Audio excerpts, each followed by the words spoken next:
So the United States has a major problem, and this problem is not going to go away anytime soon.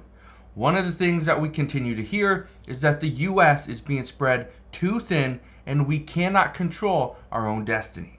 Now, I want to address what's going on here, how this is going to impact you and every single American in the future. All I ask is one thing, takes 2 seconds. Go ahead, hit that like button if you enjoy these daily updates. And now, let's begin.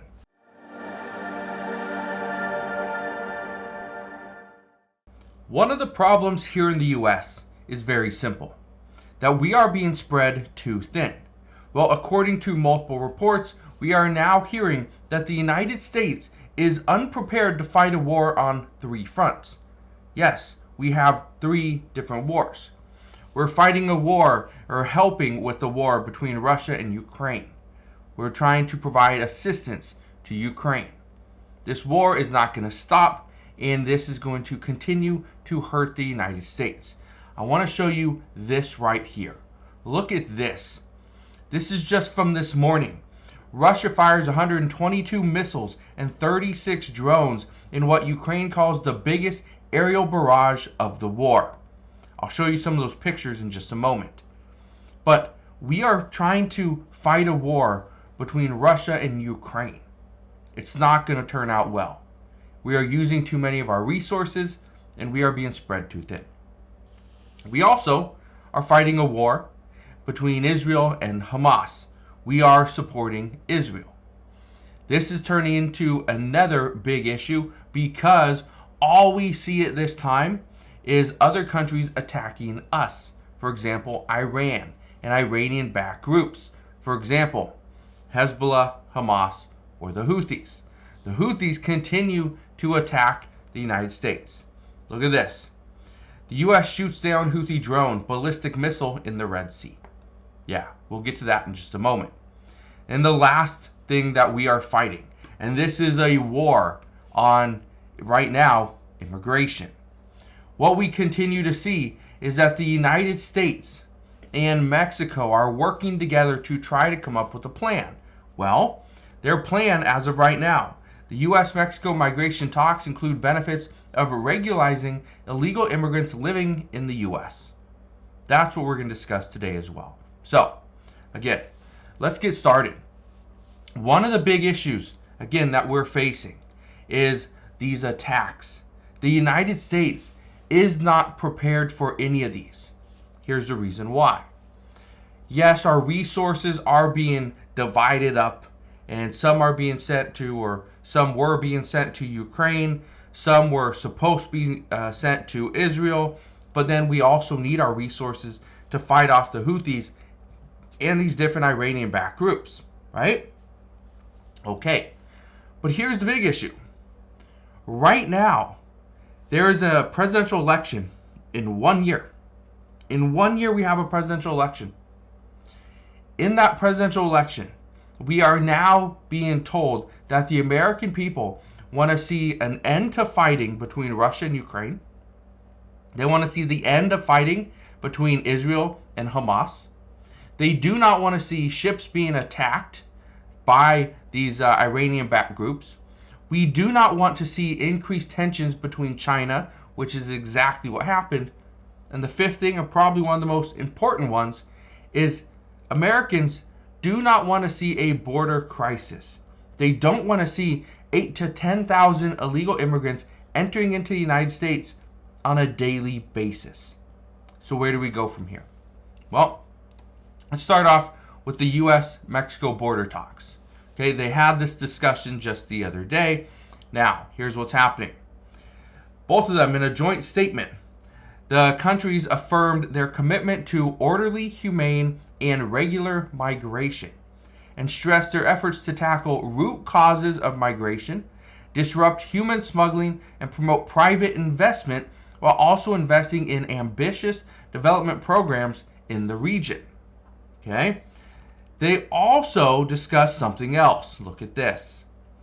The delegation also discussed the benefits of regularizing the situation of Hispanic migrants who have been undocumented for several years and the DACA beneficiaries who are a vital part of the U.S. economy and society.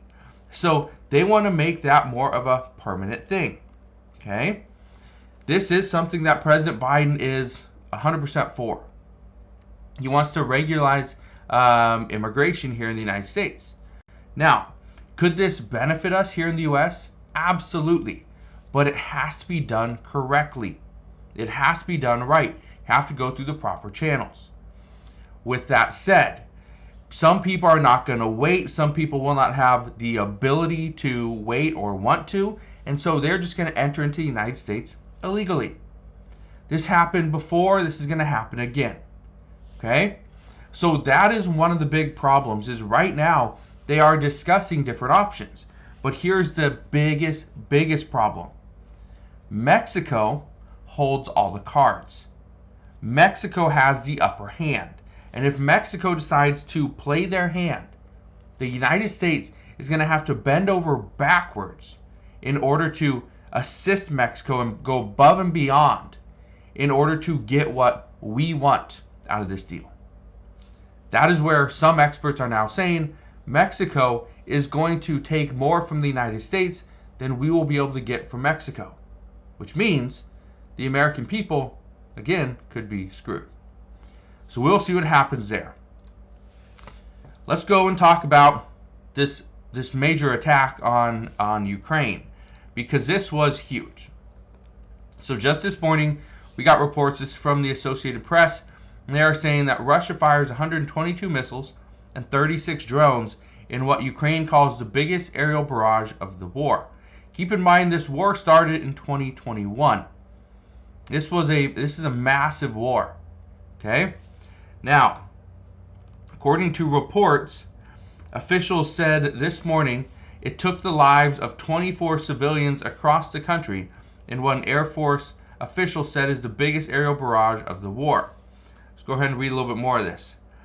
It says, according to the Ukrainian Air Force, the previous biggest assault was in November of 2022 when Russia launched 96 missiles against Ukraine.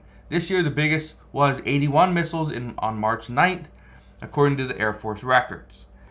Now, this is what we know.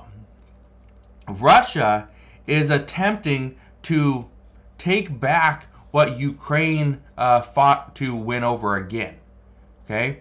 Russia, according to reports, was planning on pulling out of Ukraine. Okay? Or secondly, not pulling out. They would stop exactly where they're at. But the Ukrainian President Zelensky, he said, no, absolutely not, no way, not going to happen. We will continue to fight until Russia is completely out of Ukraine.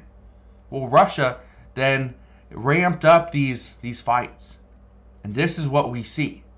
According to reports, this is what we are likely to see moving forward.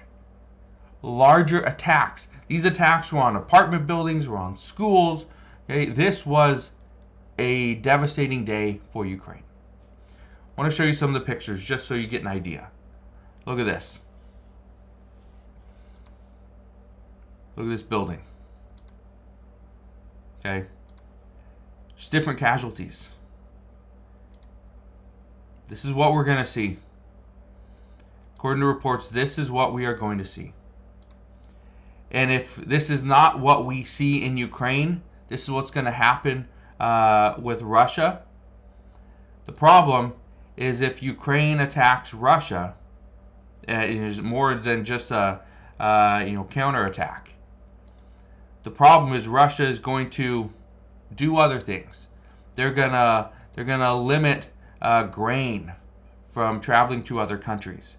We're gonna see Europe. They will get hit. They're gonna feel the pain. That's what we're hearing. Now, talking about ships going to other countries, this is what we are going to continue to get. The U.S. shoots down a Houthi drone and ballistic missile in the Red Sea. Right now, the United States is having a tough time because the United States at this time is just trying to persuade shipping companies to sail through the Red Sea despite these attacks. However, the majority of them are saying, no, absolutely not, we're not going to do it. For example, Hapag-Lloyd, the Japanese shipping firm, they continue to reroute from the Suez Canal. They do not want to use the Red Sea. And it makes sense because some companies, their crews are asking for higher pay. They're asking for more pay to use the Red Sea, which means shipping rates are going to get more expensive, which means products are going to go up, which means additional inflation. And if the firms do not ask for additional fees and larger salaries, the other thing that's happening is they then have to go and they're rerouted, okay, which takes, I believe, an extra 10 days for the products to get there. It means the crew's salaries go up, cost of fuel goes up, just the time on the ship is just longer, right? So we are seeing supply chain disruptions and price increases. Again, the United States does not have the ability to fight these 3 different wars.